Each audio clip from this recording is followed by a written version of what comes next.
Timo Surbeck, welcome back to the Voodoo Lounge celebrations here on Hangfire. How are you? Fine, thank you very much. Thanks for Uh, having me once more. absolutely great to have you here. So, Timo, we're going to play a little game today because it's actually like a little bit of an experiment. I'm not sure if you were following, but I was surprised to find out that a lot of people felt this way about Voodoo Lounge, where they felt that the album was perhaps a little too long. And then we realized that this was a common problem in a lot of 90s albums. And the Stones very much participated in this, where, as you know, CDs, the capacity of a CD is much larger than a vinyl. So they took advantage of all that space. And so their albums in the 90s became a little bit longer. Like just for some comparison, the classic albums like Let It Bleed clocks in at 42 minutes, Sticky Fingers, 46 minutes, Exile, 67 minutes, a double album, right? And then Voodoo Lounge is at 62 minutes.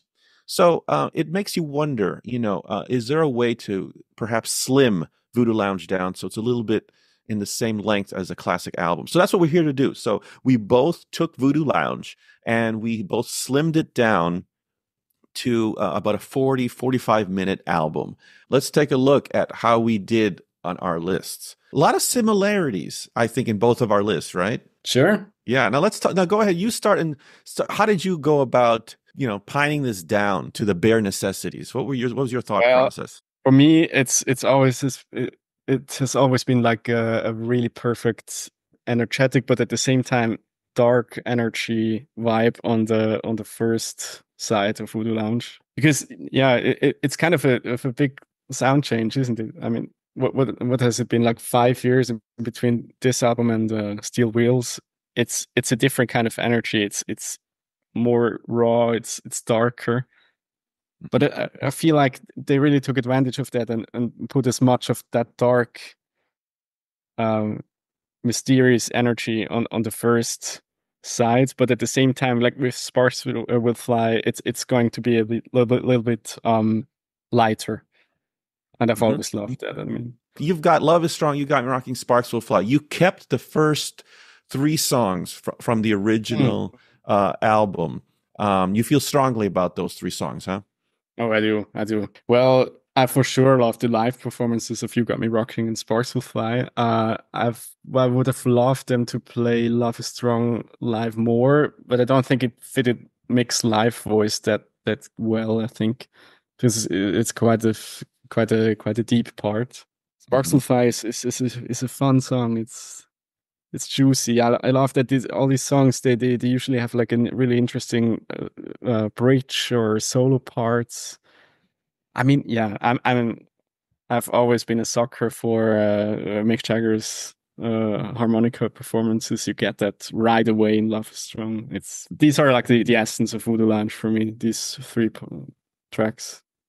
Yeah, that's a good way of putting it. Others too, but these ones I couldn't live without them. And And we both have You Got Me Rocking on our list. And I think a lot of people are confused by that because to them, I think I've heard people say it's such a brainless, dumb song. But I don't know. mm, It's just a powerful song. I mean, content wise, it's obviously, a little bit completely empty, yeah, but in yeah, terms I, of power, it's unbelievable. I could listen like for the outro, if you can call it like that, for over and over. It's greatness, like with the floor tom roll Charlie does, and you still hear like the funky, strange guitars, and you hear just the room is so present. The room sound, I love that. It's Hmm. yeah, as you also as you guys also said, it's not the cliche large plates, digital plates, reverb sound from the 80s, but it's an actual room, and it's a freaking great sounding room. The Stones, they might follow trends, but they're going to do it their own way. Oh yeah. And the big Hmm. drum sound, like what you're talking about, is an actual room that's producing it. And like in under cover of the night, they had a big drum sound, but what was that? Timpanis. Hmm. You couldn't get more That's organic than that. But as we move through the album, I mean, then you've everyone I think agrees the worst is oh yeah, just the best. a beautiful song. I'm not that big of a country expert, but you can tell it's not Keith trying to be something. It's real. It's I hate the word organic, but you might imagine what I'm referring to. It's honest. It's warm. Maybe I can draw also even a parallel between the lyrics of this song with "Blinded by Rainbows." If I'm not Ah, reading out the window too much here, I just love like the songs that refer to the lyrical I is talking to a lyrical you, and it's kind of a conversation. mhm. I mean, in general, of course, I cannot like compete with you, Anglophone guys. I'm not natively English speaking, so even some of the lyrics I still get wrong in my ear. So if I would hear the song for the first time now, I would maybe understand it. But funnily enough, I've always had less of a problem understanding Keith Richards' lyrics than Mick Jagger's. That's a cool song, and I love the fiddle playing on it. I think we both removed New Faces Hmm. from our list. Is it the harpsichord? Maybe. Yeah, for me it was, and it's so funny because for years it was always on my is always a skip. But when I was deep diving for all this content, I grew to love all the beauty of it, the acoustic guitars. It's really beautiful. But it wasn't something I said I would like to actually listen to, and it's not on your list either. Well, I'm gonna say something very controversial now, but maybe for my taste, the lyrics compared to "You Got Me Rocking," I would choose "You Got Me Rocking" over "New Faces." It Nice. just I just cannot really relate to like Mick as the lyrical I in that regard. Find it very very strange because obviously he's still the one stealing all the girlfriends even at 80 plus. No, no, it's yeah. I And I just it, I just cannot relate to it as much. It's I prefer maybe the more general things that refer to like emotions that any guy has, any person could relate to from their lives. Yeah, and a lot of people mention Lady Jane and stuff like that as a reference. I've never been that much of a fan of that kind of part of the story, actually. uh-huh. Yeah. Maybe in another life, were you a butcher cutting up meat? Is that Uh, why? Fun fact: my very first band was a punk band. We were located at Mitzkgasse, which translates to Butcher's Lane. That was our band name. So that's why you connect more with the lyrical I in that song. Juicy. It's fun, and I Yeah. don't have a problem with fun and juicy. I can tell you that much. Mm. I think you've hit it there. The word is fun, and I think a lot of the album is fun. And isn't it Yeah. strange that there's something about Brand New Car which Mhm. I romanticized a lot in the early years of my fandom. I thought, oh, that's a clever song, but Mhm. when you hold it up with all the others on the album, you just realize there's no room for it. At least Mhm. compared to everything else, and it's also not on your list either. It probably goes down to the fact that it, yeah, that one is in my ears a bit of a filler because they probably didn't spend too much on arranging it. Isn't it that it doesn't have? Does it even have bridges or solos? I'm not even perfectly aware of it. Not much going on in that regard. It's you know also having heard all the great B-sides, I think there are other tracks which captures the band in a jam. Jump on top of me, baby. I put that on the list because that's like the essence of this band jamming out in the studio, and I bet it's a one take. You Yeah. can hear it in Charlie's playing. I would bet like $100 on it. Oh, that is a very cool observation. I love Mhm. that. That very well could be. Yeah, you know, It's just so on top of loose. it's loose. Charlie changes between like the hi-hats and the flat right all the time. I love that imperfectionness. Um, wouldn't get it on any more modern production. It also doesn't sound as perfectly mixed as the rest. Maybe even a different studio. I have no idea about that. It's so funny because all the B-sides, they kind of live in their own universe, Hmm. sound-wise. Hmm. Isn't it Hmm. strange? Like you can tell Oh that it was yeah. the same era of music and performance, but sound-wise, it's their own vacuum. Also so funny. Yeah, do you own the Out of Tears 7-inch single? No, I don't own it. No. I bought a copy of that in side A. They used the entire space for like the loudness range there for the Don Was edit, which is I think the same on the album, but they term it as a special edition that differs slightly from the album. I'm not sure what the differences are. I would need to digitize it and compare it to the CD version. But on the B side, they put a slightly quieter version. So they ended up with more space for another B-side track. But there it's termed as the Bob Clear Mountain edit. And I've no idea about this. I think you and Scott have more insight on this from browsing Mm. through the forums and stuff. What I've always wondered what like the relationship between those two producers or engineers was. I know. That's a great point. I'm It's sure someone. strange. Maybe that's more of a Bob Clear Mountain sound on the B sides could be. I'd love to hear somebody in the comments Yeah, mention I that. bet you might be onto You something know it? because Mm-hmm. he understood the DNA and the sound of that band because Mm-hmm. he worked on so much of their stuff. So I you're Yeah, right right. because there's something familiar when you listen to those B-sides. Yeah, yeah. And you included Which is maybe more reminiscent of the past too. we both have in our list The Storm. I mean, talk about Oh a yeah. hidden gem. Believe it or not, I realized only this morning that I was so perfectly sure that this has to be some kind of an old, very extremely old, maybe Howlin' Wolf Mm, composition. right. I had no idea that Mick wrote that. And That's great. and on the slide, Hmm. make on the slide as well, which I would prefer this over That's great. back of my hand. Hmm. You know that the video where they practiced that on tour in 2005 or six something. He has a I little fun with his slide guitar, and oh, then he suddenly changes into what's the tune I called? can't get Happy satisfied. Satisfied. Yeah, exactly. Muddy Waters tune. Great stuff. Great stuff. Yeah, he people would be surprised that Mick is very handy with the guitar. Oh yeah. Also, you know what fascinates me about this song is it's not any other um a typical blues song that sounds as all the other. Yeah, I'm oversimplifying now. But it's not clearly that you can say, oh, this is Muddy Waters or something. Even if it would be something more a little on the exotic side because I kind of perfectly describe it in words because I'm not really musically theoretically trained.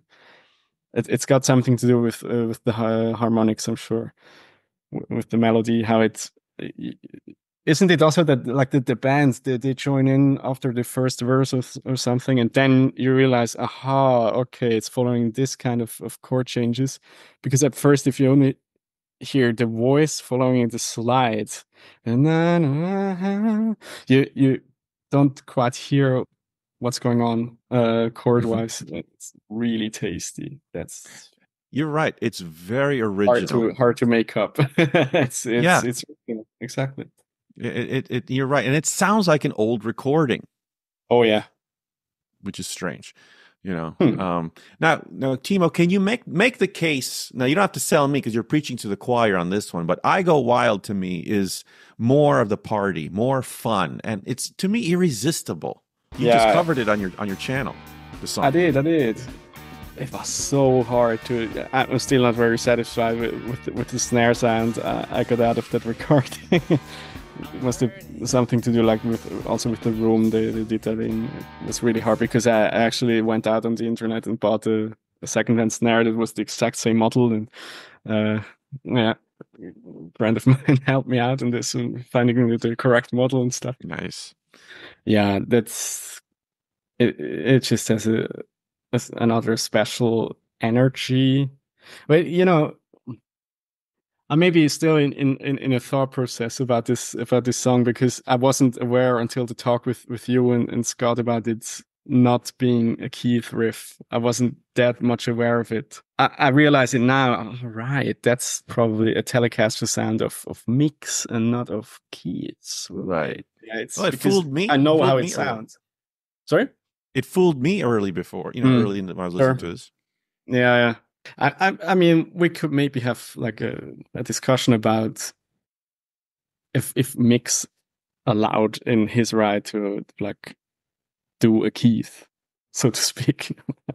Sure. But come on, it's still a great riff. I don't really care because Yeah. at that point the guys clearly still were friends and they survived so much friendship wise. So I wouldn't mind any of those guys imitating the other one.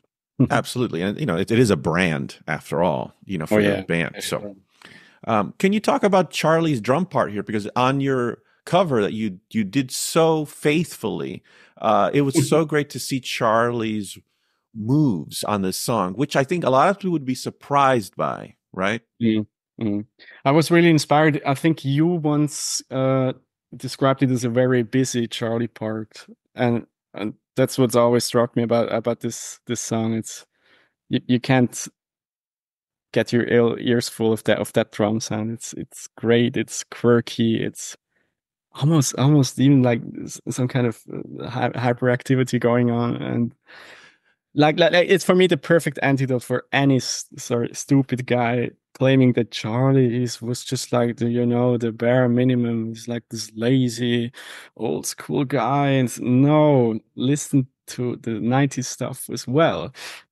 That's what are you supposed to like declare your style as finished and then a total as soon as you've reached 40 or something? No, that's not happening. It was like a progression, all development all his life. And Hmm. as I said before, Keith described it as him peaking. I completely agree with that. Also, the fact that he only used, what was it, like a bass drum, snare, a piccolo snare, as a matter of fact, very high pitched. His hats, infamous hats, and the infamous China symbol, and that's all.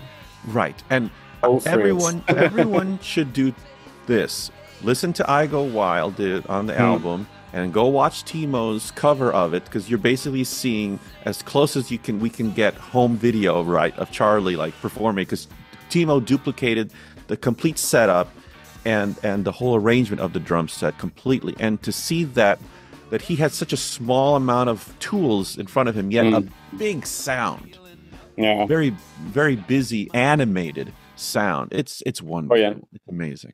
That was indeed the challenge. Actually, was also very interesting that yeah, my Japanese Instagram friend Kubahata Ryugo, he's an expert on everything Charlie related. He uh made me realize that I Go Wild has been recorded slower actually. Wasn't it in a? I'm not sure anymore. I think I corrected then the pitch to like record over it, and also maybe give leeway for some other great guitarists to add parts on top.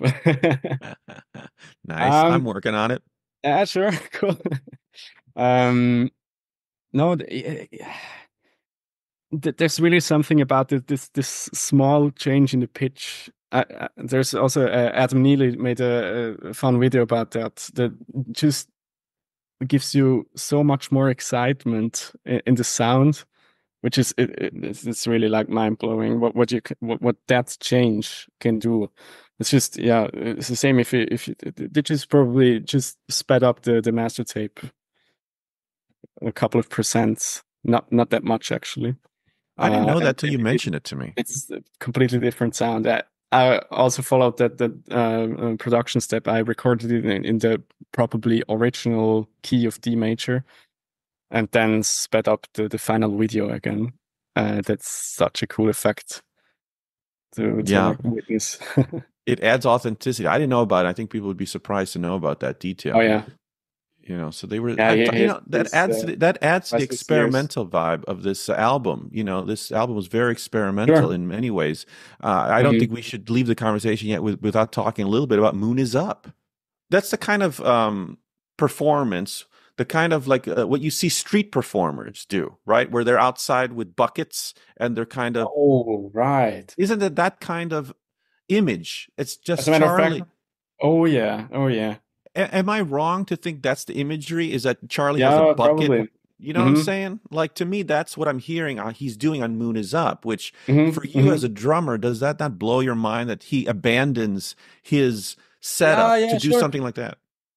And especially for Charlie to do that, because I wouldn't be aware of him doing anything close to that after, like, what was that? Okay, yeah, of course. There's a Satanic Majesty's Hmm. Request, then Beggar's Banquet, with like the pocket uh suitcase drum thing. Hmm. Hmm. After that, I don't really think he ever experimented again with percussion. Maybe live when he changed the seats with Ollie Brown, but apart Hmm. from that, not really aware. Yeah, and that's like a big step for him. I mean, the traditionalist, right? Hmm. Like keeping the exact same drums all the time on every freaking tour, every album since like 78 or something. Hardly ever any changes in the cymbal setup, only if he has to. He didn't even like changing tom skins or snare things, stuff like that. Wow. Yeah, I mean that's a big experiment in that regard, I think. I have to, speaking of experiments, now this was on my list that I'm surprised, not surprised wasn't on your list. But I think it would be on everybody's list. But I don't care. I'm going to fight for it. But Suck on the Jugular, I Hmm. think, needs to be on there. And it's an experiment, I think, that they were trying that. I don't know if it failed or succeeded, but that beat that Charlie does is, I have never heard him do that before then, Hmm. and he's kept it in his toolbox ever since then. Remember, like during the breakdown of Saint of Me, the live on Right, stage, right, he right. would do that beat. Yeah, yeah, you're right. Absolutely. It's Hmm. to me, it's also important because it showcases the new guy, Daryl Oh, and right, Charlie. right. You know, Isn't it on this VH1? Was that the name of the channel? VH1 Mhm. Mhm. special.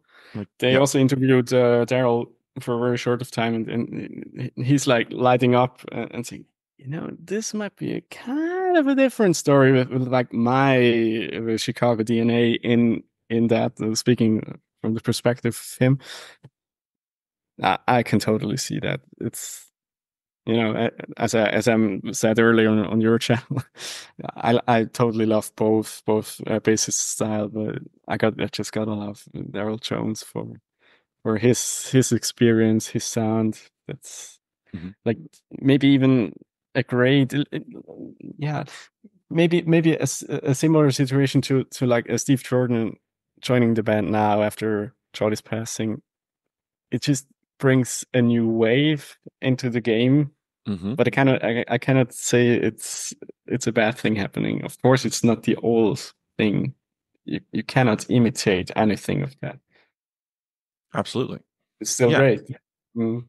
Oh, that And yeah. for that matter, I love the band taking experiments. Even they even have the guts to try something out, even if it fails, right? Yeah. I mean, And they must have been so gutsy to release "Anybody See My Baby" with like a Bismarcky sample in it.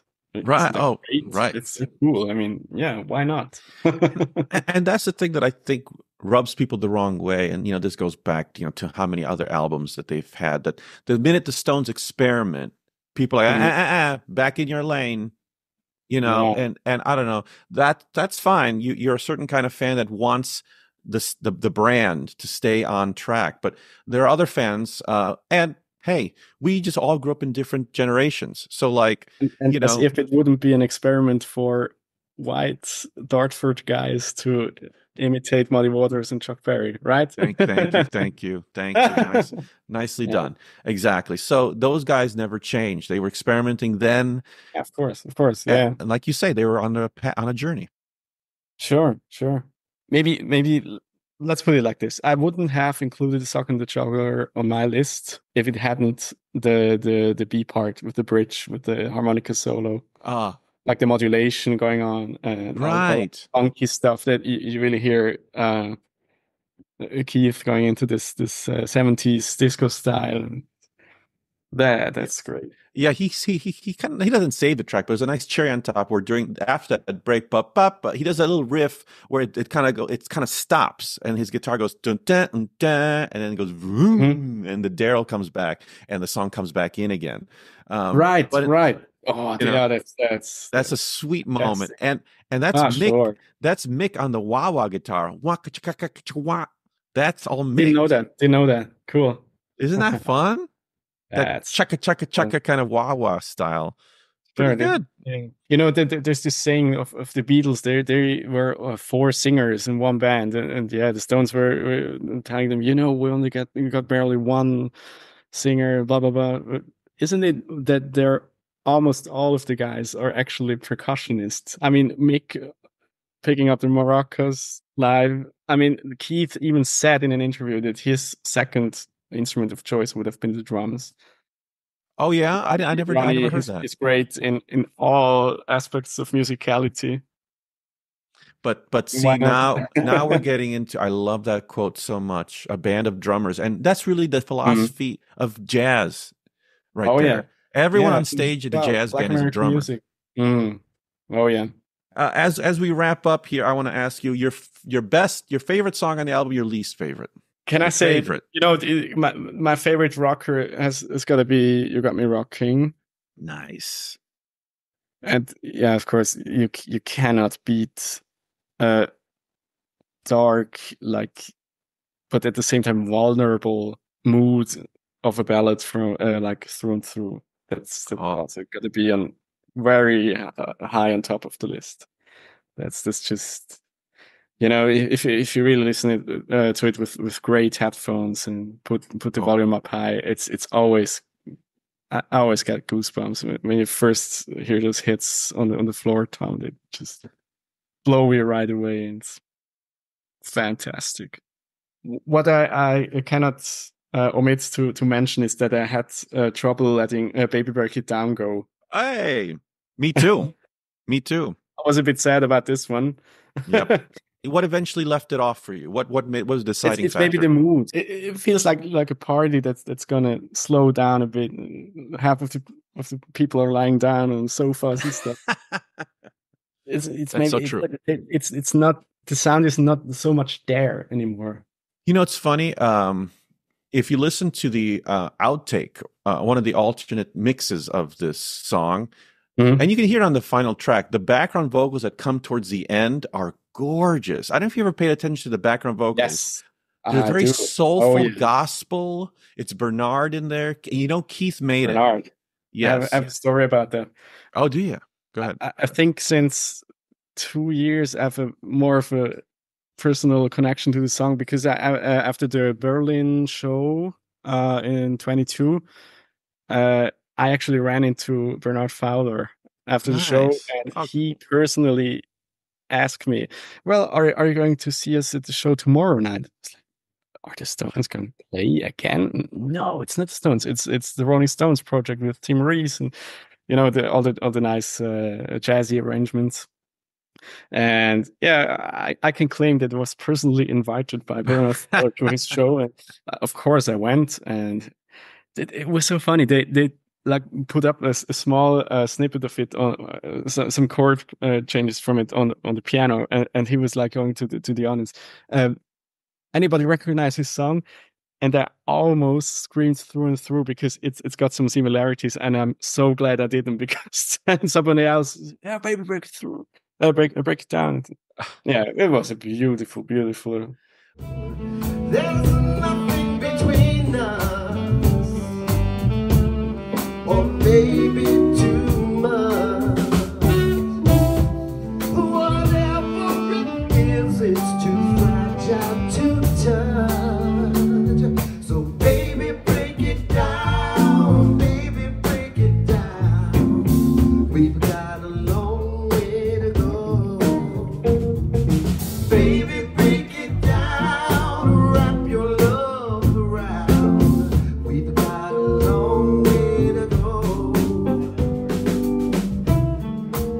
Who built the fences? But you know what I always felt the issue was with this song? I always felt that it had a little bit of an identity problem. I think it should have really come off like a Beast of Burden type of vibe. But instead they went the wrong way and it came off like this laid back rock vibe. So it's a little bit heavier than it needs to be. I felt like it should have been an R&B song. It's a very, very good comparison. It doesn't have like this, you in theory you could dance to a Beast of Burden, but I haven't really thought about that on that track. They break it down. Yeah, so I feel like they took the wrong turn with it, which is a shame because I like it. I still like it. I do too. If we're talking about like a 45-minute album format, it's almost not gonna make it for me. Yeah, that wasn't your least favorite track, was it? Did you name that? No. The least favorite will have to be then probably Brand New Car. I'm sorry. I'm with you. I think that would have to be mine too. I mean, that or well, does it? I may not. I think New Faces. I think it's a strong song. It's just not my favorite. I think it's a strong. Yeah. Also, song. the mix is a bit off. I think. Interesting. Was that you or who said that? No. I read it in a very cool review actually. I need to look it up again where it was. Somebody coined it as being a questionable choice of moving the harpsichord as high up in the mix as it is. That's interesting. Maybe that's always what's rubbed me the wrong way about it because it's so loud.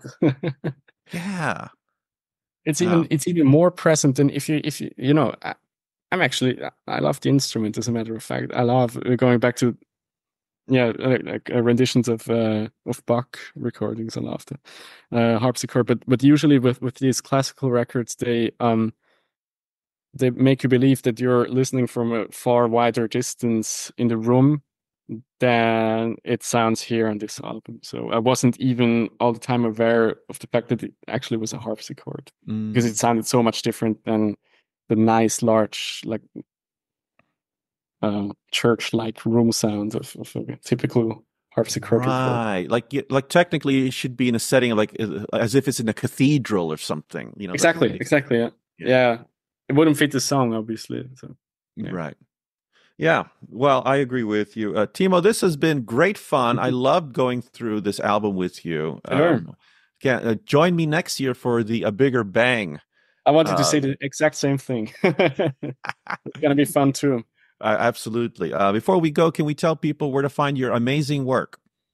Yeah, my YouTube channel is called Timo Lex Music. I'm putting up as much Charlie Watts covers there as possible, as my time allows. Currently, I'm focusing more on the Voodoo Lounge stuff for the anniversary.